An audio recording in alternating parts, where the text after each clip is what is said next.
Imagine finding out by accident that a woman you have been married to for 5 years, that you thought that you're happily married, at least as a man you are trying your best, and before that she left home that fateful day, she probably said, honey, I love you, she cooked for you, only for you to find out later that day that that same wife of yours is not getting married to someone else. How do you feel?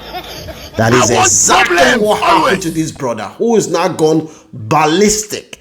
The brother is in shock. He cannot believe that his woman, the woman that he thought is his soulmate, that the woman is not getting married to someone else after 5 years. Look at my face. If you are a young man or you are not married, you're watching this video now, hustle, my brother. Because these things, it can happen to anybody.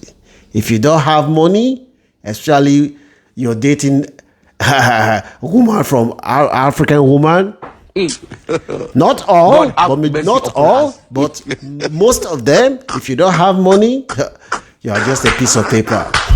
So hustle as a man, and if you're a woman, let me know whether you think there is any justification for you to wake up in the morning and tell your husband, I love you, I'll see you later, only for you to end up in the altar with another man. Let me know whether you think there's any justification. You get it? If you have any video that you want to share with yourself and the team, you can WhatsApp it to us. Francis is my name. If you've seen any value on this content, don't forget to share, like, and subscribe to our channel. Let us watch. Why is it that when a man makes money and is successful, the first thing they start thinking about is how to be with a woman, how to take care of a woman, how to build a family, and then take care of the family, because basically they work for women and children.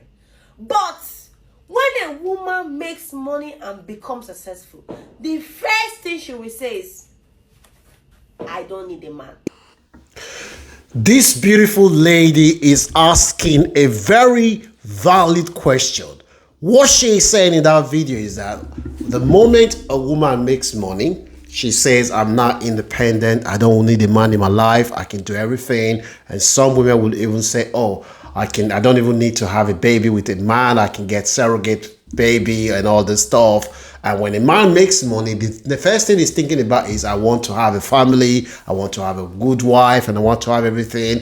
The question this woman is asking, do you think that she has a point that a lot of women, especially from our community, that when they have money, they are easily carried away and they start saying things like, want to be independent and all this stuff? Let me know in the comment section whether you think that there is any point in what this lady is saying, because there are a lot of women from our community who have made money, who are still humble, who still say, I want to be with my husband, I still want to be submissive, my husband is still the head of the family. But there are a lot of women in our community, the moment they get money and they now start saying, oh, I don't want a man, I want to be the head of the house and all those stuff. Let me know where you stand on this matter. Do you think that money changes women, or do you think that money changes people in general? Some people say money doesn't change people, but what money does is it amplifies the behavior that the person has,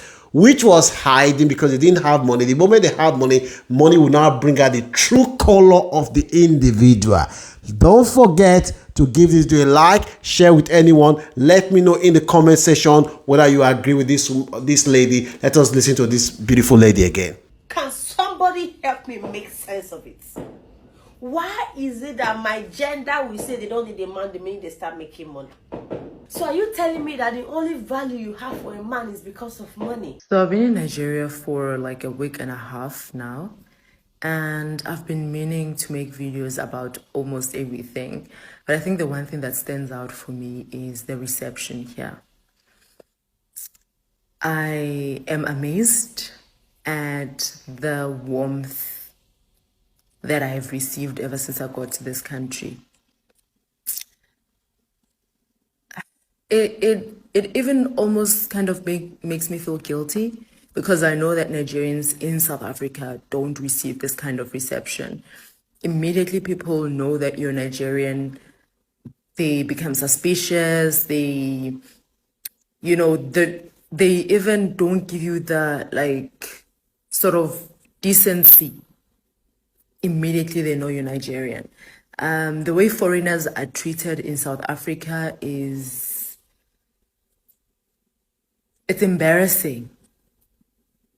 Especially when you go out to other countries as a South African and you realize people actually treat you like a guest, even when you're not their guest.